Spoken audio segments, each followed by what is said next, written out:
Wonderful. Well, welcome everyone. My name is Jonathan Eisler. I'm the Vice President of Organizational Consulting at Perspectives Limited. I want to welcome you all to joining us today for our free 30-minute webinar. So just as heads up, we have everybody on mute because there's a lot of people that are tuned in today. But we will be using our chat feature today to both answer questions and also to get engagement from the group.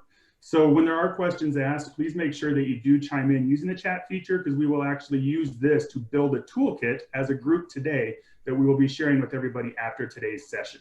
So as a brief intro, we're all finding ourselves living in a virtual or a remote world right now. And for many of us, this may be the first time that we're actually having to leave teams virtually. Because of this, Perspectives wanted to use our expertise and our partnership with consultants such as Jill Hinrichs that we'll be hearing from today to be able to give back to everybody that is finding ourselves in a quite different reality that might be our reality for quite some time now. It's a lot of uncertainty, right? It's not about, let's not just wait until April 7th or April 18th. It's let's figure out how to make the most of this world that we're operating in now, knowing that going forward, even once we come back and start working in person as well, we're living in a different reality than what we may have called normal historically. I do want to just pause for a quick second, though, that while a lot of us are finding ourselves in this virtual world, I want to give acknowledgement to those in the healthcare field and first responders that really are the front lines for all of us during this current pandemic. So to friends and family and anyone else that you may have out there, please take a moment and thank them whenever you get a chance. You also saw in our invitation, hopefully some of our other consulting services that we've had in very high demand right now, given a lot of the things that I just mentioned. I'll talk a little bit about those at the end of the session today, but if you do have questions, please reach out and let me know. We are at capacity for live attendees via video at 100, and we have over another 145 people that are actually attending just over phone. So for those of you that aren't able to see this video, actually for everyone, I should say, within 48 hours of today's session, you'll receive a link via email to the recorded session, as well as to the toolkit that your feedback will help us to develop today. So I'd like to introduce Jill Hinrichs. Jill's an expert in leadership and emotional intelligence and training and group facilitation, executive coaching, team development. The list goes on and on and on. But in a previous life, Jill also, while she was at Groupon, she was in charge of training managers that led a 100% virtual customer service team. So this is right up Jill's alley, and I look forward to learning from you today. I want to turn it over to you, Jill. Thank you. Thank you. Thank you so much, Jonathan. Thank you all for attending. We have a lot of content to cover today, so I'm just going to jump right into it. And we only have a half hour today. We don't want to keep you too long. We know you have a lot going on. So think of this as some just quick information that you can use to get you started. And just like Jonathan said at the end, he's going to talk about how we can go deeper with you from our organizational consulting offerings on any one of these topics. So if anything of this piques an interest, we can go deeper into it. Think of this as a teaser, as opening you up to some different ideas that we can always go deeper into. So with that being said, I'm going to share my screen and I'm going to share my PowerPoint. All right, so today is about stepping up to remote leadership. And like Jonathan said, many of you may be finding yourselves in a remote leadership situation right now. And many of you be somewhat familiar with being in a remote leadership situation. So I want you, to those of you who are new, hopefully this will give you some ideas and some support. To those of you who have been doing this somewhat, hopefully this can hone your skills and refresh and remind you and support you as you step up and continue to step up and take it to the next level. So just like Jonathan said, our approach today is participative. That means that we need you guys to chat in your ideas. We are going to be asking you questions and getting your input to co-create a toolkit so that all of you have a co-created resource at the end of this to continue to reinforce and support you with these ideas and these learnings. So the agenda today, knowing that the approach is participative, the agenda is to go through the mindset and mechanics. Now, I like the term mindset and mechanics because I like M&Ms, and whenever I'm eating M&Ms or if I see M&Ms, I think mindset and mechanics. You can't have mechanics unless you have your mindset. So we're going to talk a little bit about the mindset that's needed for these mechanics, and then we're going to give you some tools, some mechanics around virtual leadership. And the basis of that is communication, collaboration, virtual adaptation. So we're going to go into each one of those in this 30-minute webinar. And again, we can go deeper into any one of these in our partnership with Jonathan. So let's talk about mindset first. We want to make sure that anything we do comes from a leadership mindset. What does that mean?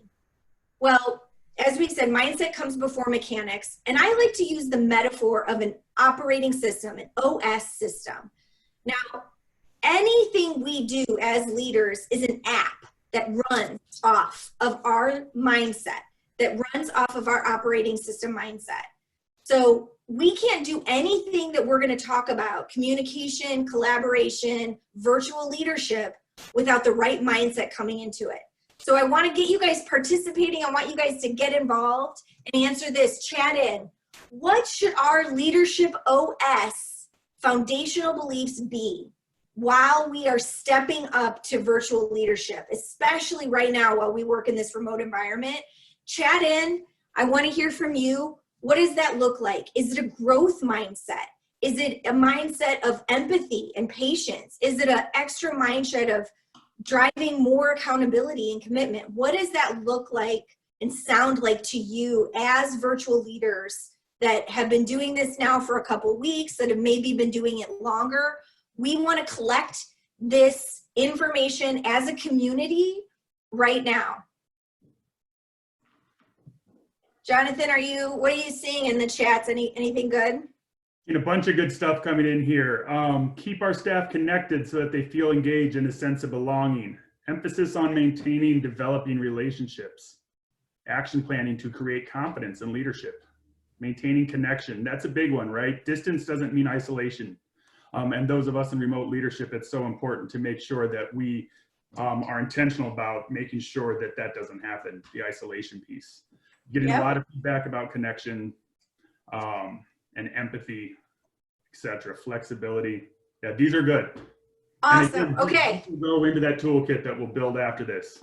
Yep, this is all going to come together for you guys. We're going to collect all of this, and you're going to walk away with this as your toolkit to remind you, reinforce, and remotivate you, because we all know that it's been a roller coaster, but you guys are there. You guys got it. You have the right OS. So what apps run off of that leadership OS? The first thing is communication.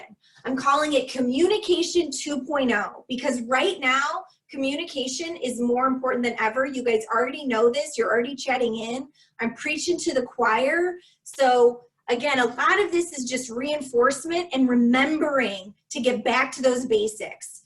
So we all as leaders are conducting one-on-ones. We're conducting regular feedback and recognition, and we're conducting career conversations. But now more than ever, we need to get back to that. We're going to dig deeper into that. I also want to talk about how can we adapt our communication, especially now that we're in this virtual workplace. So we're going to talk a little bit about DISC, perspectives, limited offers, DISC assessments. If you haven't taken a DISC, maybe talk to Jonathan about that. If you have, reflect back, pull that assessment out, reread it, get your teams to reread it now more than ever. And we're going to talk about emotional intelligence essentials and how important emotional intelligence is now more than ever. So development conversations 2.0. Now, as we said, getting back to basics, we've all, as leaders, conducted one-on-ones, real-time feedback and recognition and career conversations. But just as you guys said in your chat, we are feeling a bit isolated, being quarantined and shelter in place right now. So we need to, especially right now in these times of uncertainty, we want more of that connection. We need to heighten up that communication and make sure that we are not rescheduling those one-on-ones. I know how easy it can be sometimes when our day gets crazy to move that one-on-one to the next day, maybe to the next week. We got to get back to basics. We got to remember that creating that connectivity, creating that space for just communication and back and forth via video, via phone, via chat is more important than ever. So again, I don't want to go too deep into this. We have a lot of information to cover. You're going to get these slides. You're going to get this full toolkit. There's some information on here on different tips and prompts and primers to make sure that you're engaging these, that you feel you have the tools you need and the resources you need to get back to those basics that I know you're already doing, but again, it's good to be refreshed. Any questions on this, Jonathan, coming through? Not right yet. That's okay. We're going to move forward. I want to talk a little bit about adapting our communication. Again, Perspectives Limited offers DISC assessment, and some of you as clients have worked with Jonathan and the consulting group on your DISC assessments. If not, that's another offering we have. And this isn't a sales pitch, but it's an incredible assessment that can help us understand our observable behavior and help us adapt our communication style to address each other's communication needs. And even right now, in this time of uncertainty, our fears. So I want to quickly go through this slide with you and just remind you or quickly tease you with some information about the DISC communication styles. So DISC stands for D-I-S-C. D stands for dominant, a dominant communication type. A D focuses in on problems and tasks. I stands for influencer. Influencers focus in on people. I'm an I. S stands for stable, steady. S's tend to look for a stable and steady pace in their environment, as well as a harmonistic and diplomatic relationship with their people. So they want a steadiness in their relationships as well as in their environment. And then a C stands for conscientious. C is somebody has a communication approach that aligns to procedures and rules and protocols and evidence-based facts. When we as leaders are trying to adapt to our different team members and our direct reports, especially right now, understanding their approach and what they tend to focus on, especially during these times, is really important. A D's needs is to solve problems, to have authority. So if you have a D type on your team and they're trying to gain authority and they're trying to challenge and solve problems, they're in a mode right now, and you need to help coach that and give them things to do that they can grab onto with authority, even if it's not usurping your authority, right? And I needs that social relationship, that friendly environment. I've noticed some teams, Jonathan and I talked about this, are doing fun Friday afternoon happy hours or Monday morning coffee breaks. How can you build a virtual environment of social relationships and friendliness? Again, we're gonna ask, if you're brainstorming right now, we're gonna ask you to chat in what you're doing. We want that for our toolkit. We want your expertise. And moving forward, S, again, right now, their need is around systems, teams, and creating a stable environment. So as leaders, it's important to be clear about what system are we using. Are we using Zoom or WebEx? Are we using Google Hangouts or Microsoft Teams? What is that system that we can all agree on that we're going to be using as a team and creating a stable environment? And for C's, they want those rules to follow. They want to make sure that they understand what the team agreements are and what the rules of engagement are. So these are some observable traits around the DISC styles. You can see that D's are risk takers. They might want to be breaking those rules that C's want to be carefully abiding by and cautiously abiding by. D's might need a little bit extra of understanding of why is it so important that we are sheltering in place right now. We need to not take risks. We need to protect our community and our families right now and respect the rules of adapting to virtual teams, because they might be pushing against that, challenging that a little bit, and that can be frustrating, especially as a leader who's trying to control your team to be safe in this new environment.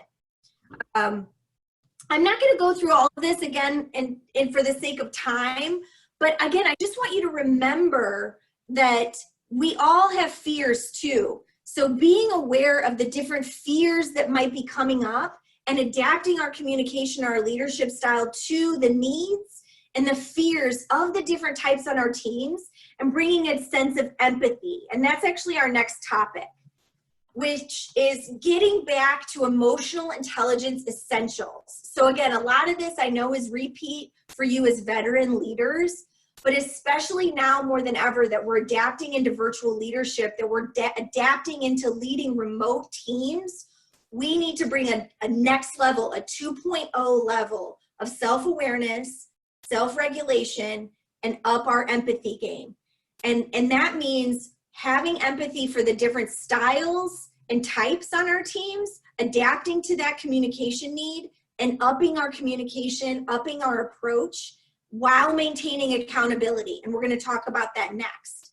So I don't want to go too deep into any of this. Again, it's a bit of a teaser, but I just want to hear from you because I know you guys have been doing this and you have already some ideas. So please chat in and answer at least one question. How are you checking in with your teams? How are you monitoring tone and adapting your style? Or how are you staying patient while maintaining accountability?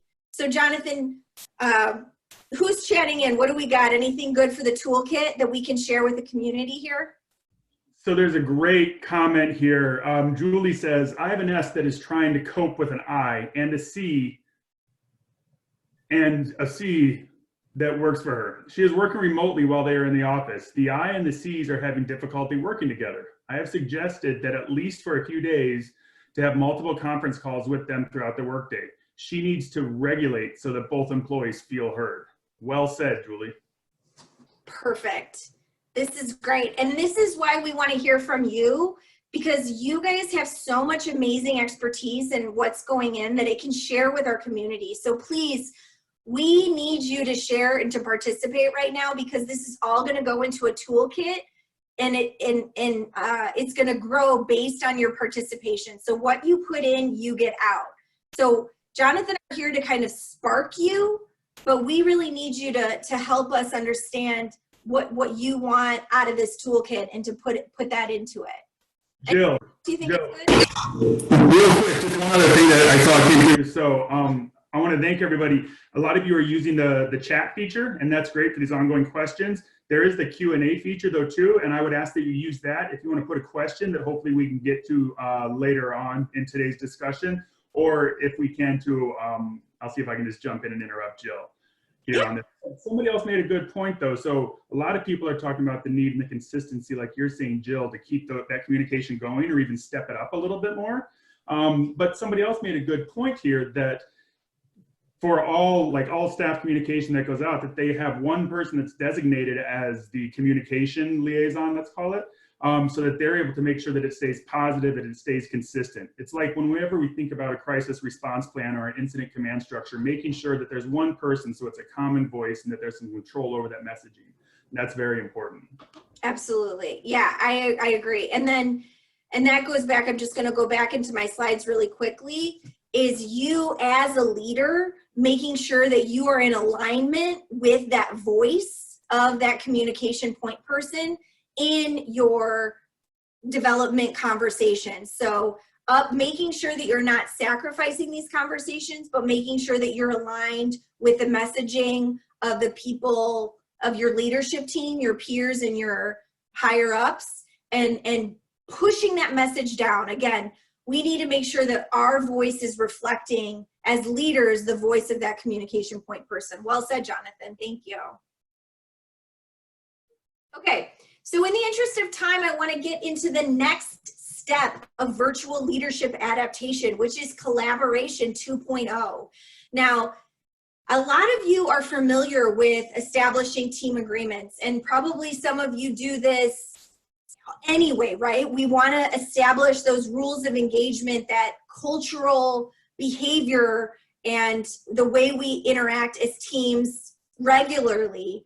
But now is the time to make sure that we're reestablishing team agreements for remote working.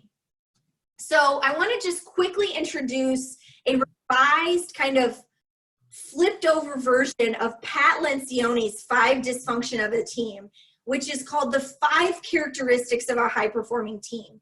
So if anybody's familiar with Pat Lencioni's 5 dysfunctions, it's basically the upside down world of that. And these are the positive characteristics of a high performing team. And at the foundation is respect and trust. And nothing can come from respect and nothing can come from our teams in terms of work results unless there's a solid foundation of respect and trust. From respect and trust comes an ability to be candid and to engage in healthy, curious conflict.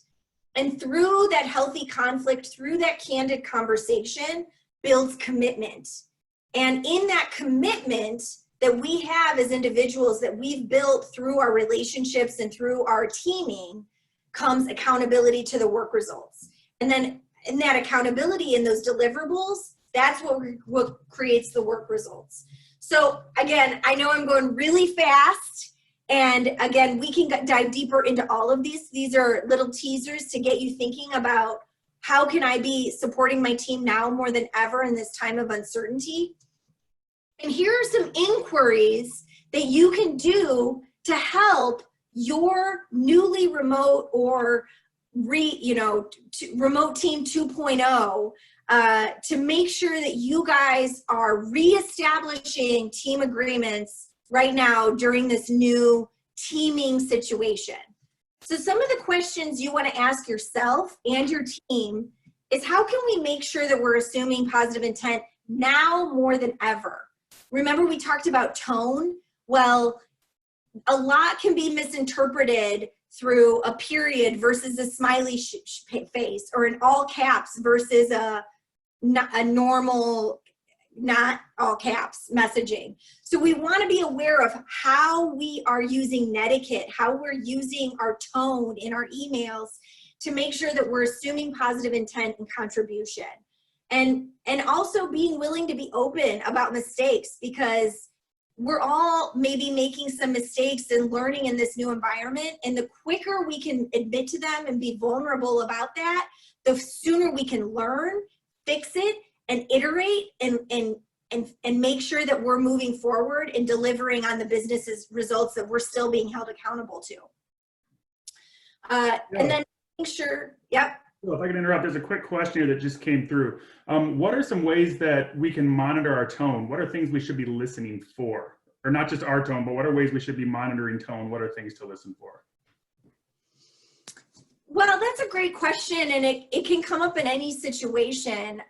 One thing that just happened to me today is, to your point about the communication contact person, I work closely with an HRBP group, and as the learning and development specialist, I'm supporting remote leaders from a leadership development point of view. And I wanted to be conscious of the HRBP's role. So I reached out and asked her, hey, do you want this communication to come from me or you? And she said me. I wanted it to come from her. So I adapted. I said, okay, here's the information, you send it. So she established in that moment, I want to be the point person. So me just being a little bit more, not knowing this new situation, because normally if I'm in the office, I'll just walk over to that leader's cubicle and talk to them directly. But in this situation, I understood that it was different, and I wanted to reestablish that team agreement of, do you want this to come from me? Because normally I would interact directly, but I understand that this time is different and I want to be respectful of your role. So I think I would need a very specific situation, but we just want to take a step back and recognize that things are different, and how might we need to be respectful of that person's role and be respectful of their responsibility or what they're trying to create in terms of the environment of who they're supporting and what they're supporting right now. So did that give you an indication of a way that would look, or did that answer your question? I think that's a good one. I think it's a good example. Okay. Yeah, a lot of this is really taking a step back and saying, how can I make sure that I'm not making assumptions? We need to assume positive intent, and we as leaders need to make sure that we're not making assumptions about that we all know what the team agreements are. We might not know. And taking time to answer these questions as a team, and we actually have something we can offer them to go deeper into this is a really good idea, especially right now more than ever in a time of uncertainty. Absolutely. I just want to quickly go through some of these other questions. Making sure that we're moving up to commitment, making sure that we agree on response time, because maybe before you could just walk up to that person's cube. Well, now it's chat, and we need to establish as leaders, hey, if I chat you, I need you to reply within an hour. If I email you, I need you to reply within 4 hours. And you know, whatever else is going on, if I send you a deliverable, I need that deliverable within 24 hours, whatever it is. But setting up those rules of engagement now that we're on a remote team is really important, that your team understands their expectations from you and to their team. And that brings us to accountability. And that's something Jonathan and I talked about the other day, is how can we make sure that we are holding ourselves and others accountable? And especially, I'm an I, so I can give you insight. I's need deadlines. So it helps me when my boss says, hey, I need this by end of day. And if she doesn't give me a deadline, I will say, I will have this to you by end of day. But making sure you're setting up deadlines and clear deliverable timelines right now. And then work results. It is so important, you guys, right now to make sure that we are celebrating and recognizing success. People are feeling isolated now more than ever, and we need to up our recognition game. So if you are a leader who is completely effusive and recognizing people on a daily basis, you need to up that to 5.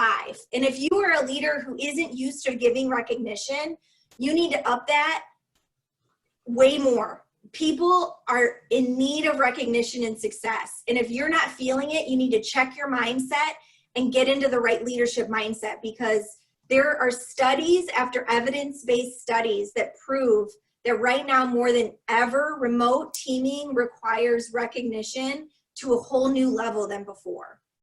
And I want to be respectful of time.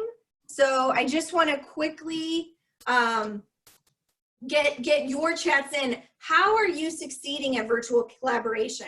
How are you leading positivity and support on your team? How are you promoting healthy candor and crucial conversation in this remote world? And how are you building commitment and holding people accountable while still maintaining emotional intelligence and empathy?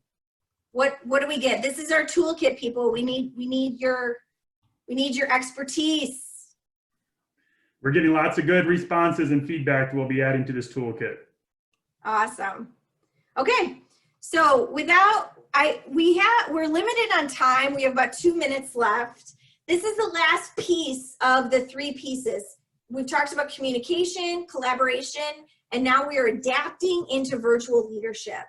And I want to introduce a concept from ProSci, a change management company. And this is a acronym called ADKAR. ADKAR stands for awareness, desire, knowledge, ability, and reinforcement. ADKAR is a model that is used for change management, and especially right now, as we are adapting ourselves to virtual leadership, it is our job as virtual leaders to adapt our people into this new virtual teaming. So here's some ideas. And again, I want to hear from you. You guys are helping us co-create this toolkit. So the A is the awareness, making sure they understand, why are we remote? Why is it more important for now than ever that we're in the middle of this pandemic and we need to support our communities, our governments, our municipalities, and the people and families around us? So motivate them around that safety, that this is about the safety of our employees, the safety of our company, and even motivate them on maybe some of the benefits that can come from this. Maybe they have a little bit more flexibility now that they don't have to make the commute, or they don't have to put on their full business attire. And then give them the knowledge and ability, train them on the resources they need, connect them to the tools and the systems that they need to be successful in this remote situation. And then R is reinforcement. Again, now more than ever, recognize, give them those morale boosters, have a happy hour, have a coffee break, and stick to your schedule of regular check-ins. Make sure you are not rescheduling that on one-on-one or feedback and recognition time. Make sure your calendar is up to date. And if you're in a meeting, let them know you're in a meeting. But when you're not, be available for chatting and for being, you know, for lack of a better term, approachable. Even though you can't be approachable in your office, you can be approachable virtually and be available. So last, we are 1 minute over. I'm so sorry. Chat in. This is the last thing. We want to know, what are your success stories around virtual leadership? How are you creating awareness, desire, knowledge, ability, and how are you reinforcing? Chat it in. This is all going to support this larger community. So real quick, Jill, while we're getting, again, lots of great responses here, and I know a few people have already had to jump off. Again, you will get this recorded, or they will get this recorded. Besides email response, how often is best to schedule video meetings with each of your team? Should we increase it more than just a regular meeting? I think we've already answered that question. That's a great one. We got to, this was a good one about how can we help our teammates that may not be as savvy around technology? That sounds like maybe an S. S's tend to resist change if they're not as familiar with it. Being patient, giving them a little bit of extra time. So if you have a one-on-one schedule, maybe schedule a special one-on-one just to coach them around that technology and help them, or partner them with a peer or a mentor who's good and is willing to take extra time. But find ways to give that person that extra support and knowledge. If it's either through a peer on your team or a learning and development professional at your company, or heck, you can work with Jonathan to find somebody at the EAP firm. You know, there's lots of resources available to show that you want to support this person with extra additional resources and guides or work instructions or whatever. I think that it's a matter of making sure that they feel supported and asking them, what would work for you? We want you to use this. What do you need?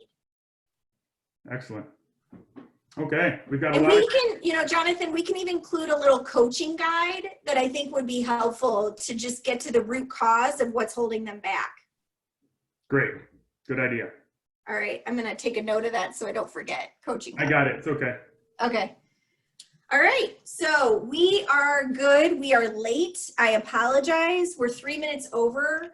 I just want to let you all know that this was fast and furious, but we will follow up with a toolkit so that you have this as a reinforcement resource and guide. And just remember, hey, the mechanics are nothing. The foundation is the mindset. Keep that mindset positive and based in emotional intelligence. And those mechanics will flow effortlessly based on the need and your response to it. So keep it up, guys. Thank you, Jill. I found this informative, and even though you and I have gone through this a few times over these last couple of days, I always learn something new. One of the things that really stands out to me when we talk about this, about these new agreements, is I think back to the 4 stages of team development, right? So there's been a change now for, my assumption would be, all of us on this call. So whenever there's a change, that whole process starts over, right? So there's that forming piece. So now we're forming in this new 100% or mostly virtual and remote team. And then there's that storming. We need to figure out what's okay, what's not okay. And then we get into the norms. And today's topic is really about this toolkit is about what are the new norms in this new reality. So when we do this, a full version of this, which is the 90-minute that we do with intact teams or within certain organizations, the takeaway is what are the norms for this new reality? So you did a great job on really touching on these three primary areas. Thank you, Jill. And everyone, when you get the follow-up here, not only will you have the toolkit, but you'll also have some more information about not only this session, but we have 3 other virtual workshops we've been doing a lot of right now. 3 are for leaders, 1 are for frontline employees. Actually, I would say for everybody, whether they have supervisory responsibilities or not. We're going to try to keep these going on, for now, about a weekly basis. Our next one is next Tuesday at 1 o'clock. It's on 10 tips to running effective virtual meetings. Hopefully you guys can all join us there. See how long my hair and my beard gets that long after another 7 days being trapped in my home office here. But we thank you all for your contributions and for your questions. And if there was a couple questions specifically that we didn't have a chance to answer, please reach out to me directly in the follow-up that you'll be getting in the next 48 hours. You will have my direct contact information. But thank you all so much. And again, let's not let distance create isolation. Take care, everyone. Thank you.